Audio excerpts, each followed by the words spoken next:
Hello and welcome to the video. Once again, my name is Wade Daniel Smith, and you may notice that I am not Joel Osteen. I don't stand up here and talk in fuzzy wuzzy little words and witticisms and tell you that everything's going to be all right and God is going to bless you.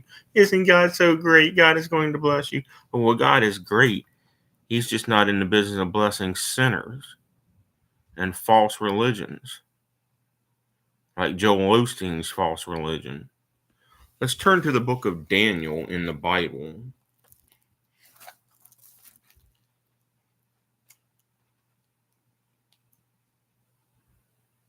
By the way, I'm named after Daniel. My middle name is named after Daniel. Let's see. I got to figure out which one of these dreams. It's been a while since I did the full study. That's the tree stump dream. I want to find the other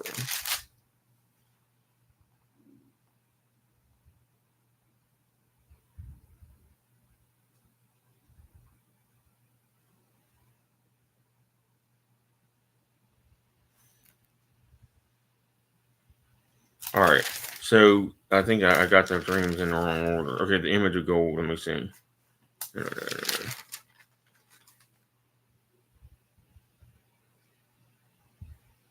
All right. So this is chapter 2, verse 27.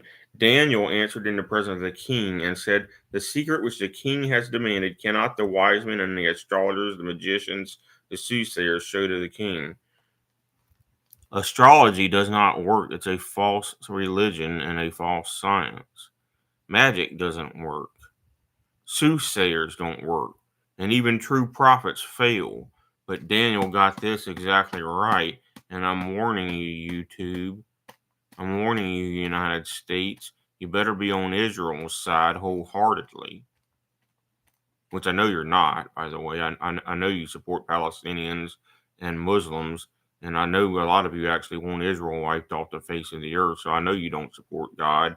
And I know you don't support Israel. That's why I'm rebuking you. So let's read what Daniel says to Nebuchadnezzar. "But there is a God in heaven that revealeth secrets and maketh known to the king Nebuchadnezzar what shall be in the latter days." That's right now. He was talking about right now. "Thy dream and thy visions of thy head upon thy bed are these." So he told the king what the king dreamed because God had already told him. "Thy thoughts came into thy mind upon thy bed, which should come to pass hereafter, and he that revealeth secrets maketh known to thee what shall come to pass. But as for me, this secret is not revealed to me for any wisdom that I have more than any living, but for their sakes that shall make known the interpretation to the king, and that thou mightest know the thoughts of thy heart."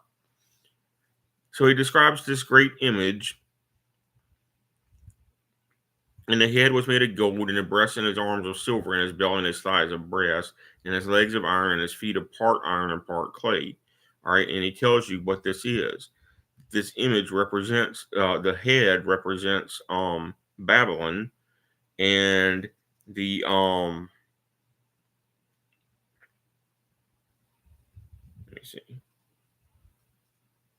All right, so Nebuchadnezzar and Babylon are the head of gold, and then another kingdom, which is the kingdom of Medes and Persians, is the inferior and is made of silver, and in the third kingdom of brass, which shall bear rule over all the earth. That's Greece and Rome, the third and fourth kingdoms. For as much as iron, and in the last kingdom is that is made of partly iron and partly clay, is the United States, by the way. Partly iron and partly clay. The strength of the United States is the military, and the clay of the United States is democracy. Democracy is the weakest form of government. You think it's so great, and it's actually the weakest form of government. It's actually limited by the 51% dumbest and stupidest and most evil people in the country. Everybody does what the 51% most evil majority wants to do. Democracy is clay, but we still have the strongest military in the world. But look what he says.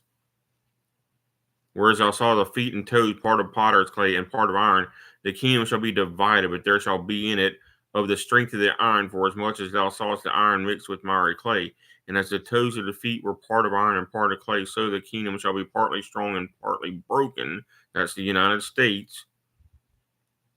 And whereas thou sawest iron mixed with miry clay, they shall mingle themselves with the seed of men. That's the United States. And they shall not cleave one to another. Republicans hate Democrats. Democrats hate Republicans.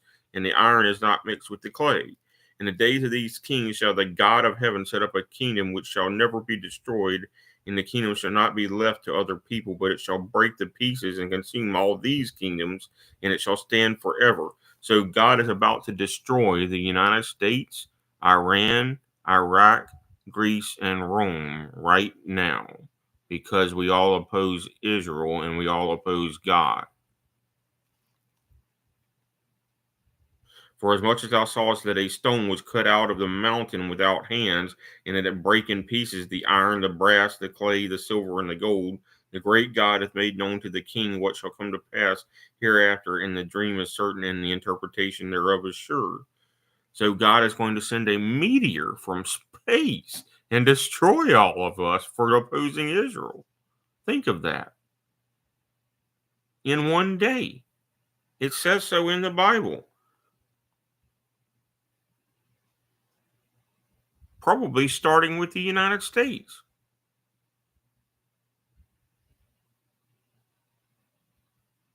This isn't something Joel Osteen talks about because Joel Osteen is a false prophet. All he does is talk in circles and talk in warm and fuzzy, wuzzy little words.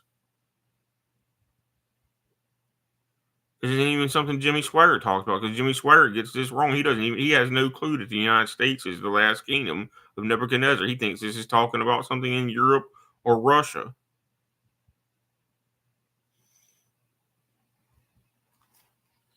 Of course, Christians don't know the true prophecy because Christians worship a man as God.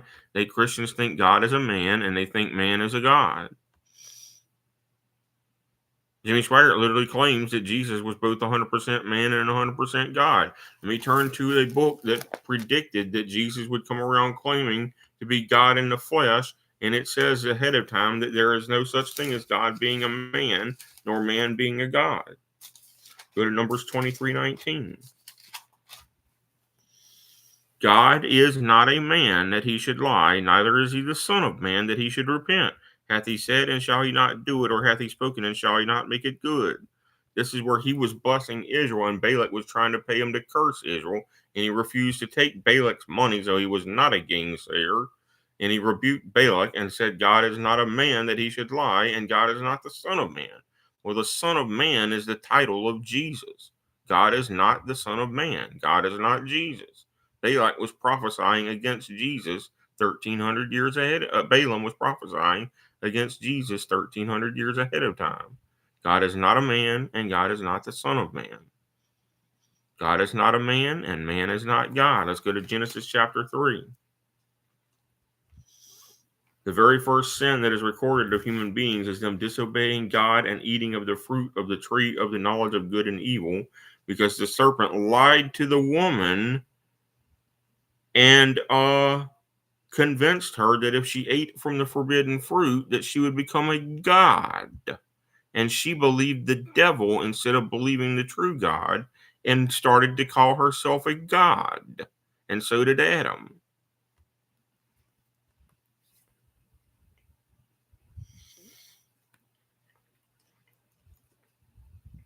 Read chapter 3 of Genesis if you don't believe me.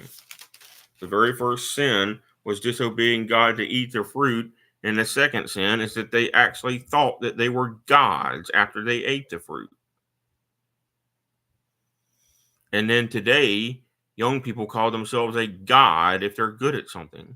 They can be a good StarCraft player and they'll call one another a god of StarCraft. They can be a good tennis player and they'll call one another god of tennis. They can be a good Muay Thai fighter and they'll call one another a god of Muay Thai fighting. That's blasphemy. They're going to hell. Nebuchadnezzar had the same problem. Nebuchadnezzar called himself God before he got saved. He actually gets cursed by God in the book of Daniel.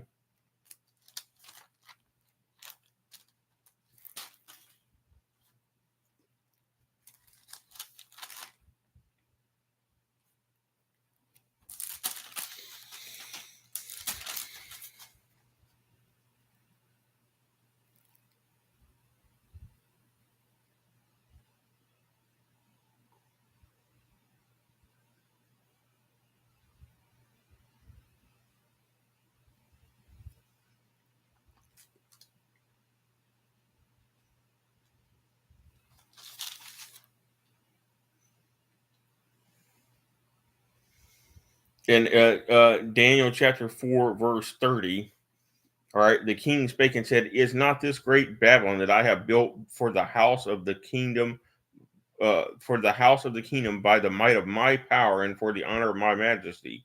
And it says, while the word was in the king's mouth, there fell a voice from heaven saying, O King Nebuchadnezzar, to thee it is spoken, the kingdom is departed from thee. That's how fast God reduced the most powerful man in the world to nothing and cursed him to eat grass like a donkey. And you think you're so awesome, YouTube owners and moderators, that you threaten to ban me for quote unquote hate speech because I'm telling you what God told me to tell you. He will reduce you to ashes like that when you oppose him. He will absolutely take your mind away and drive you insane just to get you to repent. And if you still refuse to repent, you're going to bust hell wide open. That was the most powerful man in the world, maybe even the most powerful man in the history of the world. And God turned him into an animal instantly.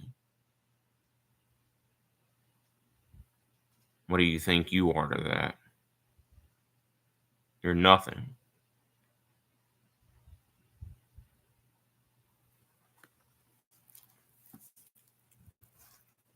You're nothing. And you think you oppose God. See, that's how stupid Satan is, and that's how stupid you are for opposing God. Satan actually believed that he could overthrow the almighty creator of all of reality. He actually deceived himself into believing that he could overthrow the true creator God of reality, the first cause of reality. How stupid is that?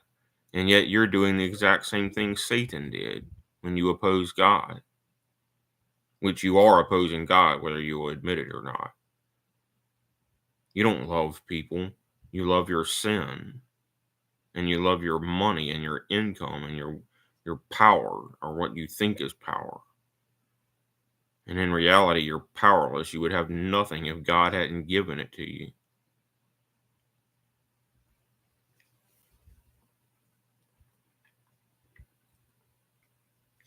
So anyway, God is going to destroy Iran and Iraq and Greece and Rome and the United States in the not too distant future, all on the very same day. It says so in the Bible. The book of Daniel is probably the most accurate portion of the Bible.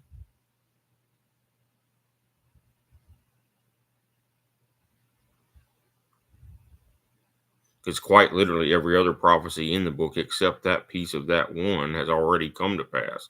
And that one's going to come to pass very shortly.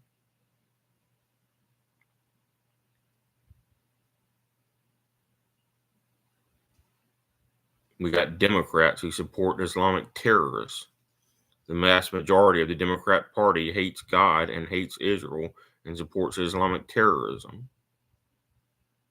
Do you think God is mocked? No, he's not. He's going to absolutely mop the floor with the United States of America, especially if our people vote for the Democratic Party yet again.